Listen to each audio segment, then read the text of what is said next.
ایسا وظیفہ بتا دیں کہ ہم سے گناہ نہ ہو۔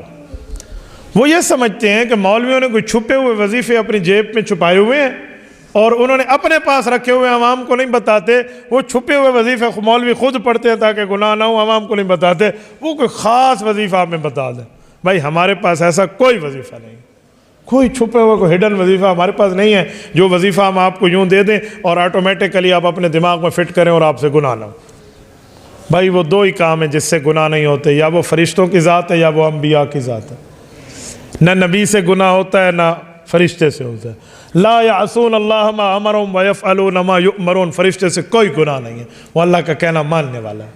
وَكَذَلِكَ لِنَصْرِفَ عَنْهُ السُّوءَ وَالْفَحْشَاءَ، نبی سے کوئی غلطی اور کوئی گناہ ممکن نہیں ہے، نبی گناہوں سے معصوم ہے۔ باقی امت سے گناہ ہوں گے، معافی ہوگی، خطا ہوگی فوراً توبہ ہوگی، غلطی ہوگی اللہ پاک سے معافی مانگ لیں گے، بات ختم ہو جائے گی۔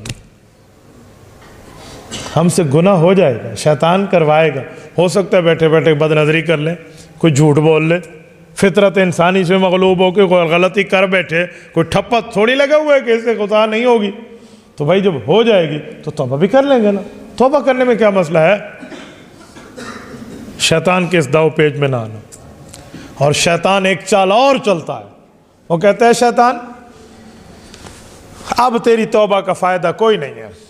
وہ توبہ پہ شک ڈالتا ہے، جی کیوں فائدہ نہیں ہے؟ یہ گناہ تو نے 3 بار پہلے کیا، پھر 3 بار توبہ کی توڑ دی، اب دوسری تیسری چوتھی بار توبہ کر رہا ہے، بار بار تجھے توبہ سے معافی ملے گی؟ نہیں ملتی، نہیں ملتی۔ یعنی شیطان یہ دماغ میں ڈالتا ہے کہ ایک گناہ ہوا، توبہ ہوئی، اب توبہ ٹوٹی، پھر معافی کس منہ سے مانگے گا؟ وہ کہتے ہیں نا کعبے کس منہ سے جاؤ گے، شرم تم کو مگر نہیں آتی۔ ہم نے کہا اسی منہ سے جائیں گے غالب، کعبہ پکڑ پکڑ کے ان کے در ان کو منائیں گے۔ یہ کوئی بات ہے؟ کس منہ سے جائیں گے؟ یہی منہ سے جائیں گے بھائی۔ ہم کوئی بنی اسرائیلی ہیں کہ جس ہاتھ سے گناہ ہو جائے اس ہاتھ کو کاٹ دو؟ ہمارے پاک پیغمبر نے ہمیں بتایا معافی مانگو رب معاف کر دے گا۔ کعبے کس منہ سے جاؤ گے والی بات کہہ کر آپ ہمیں مایوس کر رہے ہیں؟ اسی منہ سے جائیں گے بھائی، اسی منہ سے جائیں گے۔ یہ کیا مطلب ہے؟ جس منہ سے گناہ کیا اس منہ سے کلمہ نہیں پڑھیں گے؟ جس منہ سے جھوٹ بولا اس منہ سے سچ بول کے معافی نہیں مانگیں گے؟ تو جس جسم سے غلطی ہوئی یہی جسم اللہ کے خدمت میں، اللہ کے رحمت میں، اللہ کے دربار میں پیش کر کے معافی مانگیں گے؟ تو یہ مایوسی کی باتیں نہ کریں۔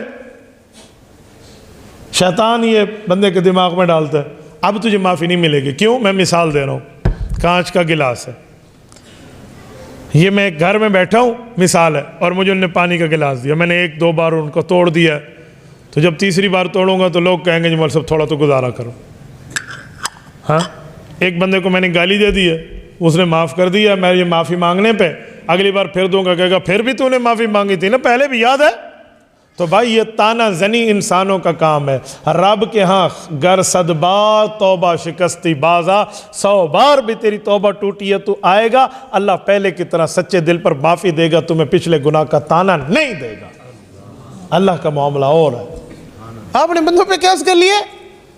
ہمارے ہاں یہ معاملات ہیں۔ مثنوی میں حضرت علامہ روم رحمہ اللہ میں یہی فرماتے ہیں، فرمایا گر 100 بار توبہ شکستی بازا، 100 بار بھی توبہ ٹوٹ چکی ہے تو دربار یہی ہے دوبارہ معافی مانگنے کا، 100 بار معافی مانگنے کا، پھر معافی مانگنے کا، کوئی اور دربار نہیں ہے۔